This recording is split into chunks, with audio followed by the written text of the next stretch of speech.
మెదక్ జిల్లా రామాయంపేట మండల వ్యాప్తంగా గత రాత్రి కురిసిన భారీ వర్షాల నేపథ్యంలో వరద రూపంలో ప్రజలను తీవ్ర ఇబ్బందులు పెడుతున్నాయి.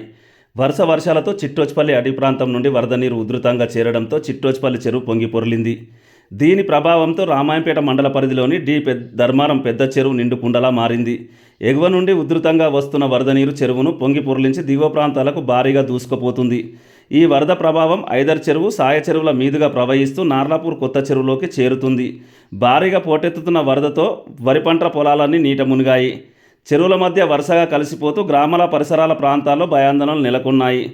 ప్రజలు అప్రమత్తంగా ఉండాలని చెప్తున్న అధికారులు ఎలాంటి పరిస్థితులు తలెత్తినా సురక్షిత ప్రాంతాలకు తరలి వెళ్లాలని వారు సూచించారు. నిరంతర వర్షాలు కొనసాగితే పరిస్థితి మరింత తీవ్రమయ్యే అవకాశం ఉందని వాతావరణ శాఖ హెచ్చరిస్తుంది.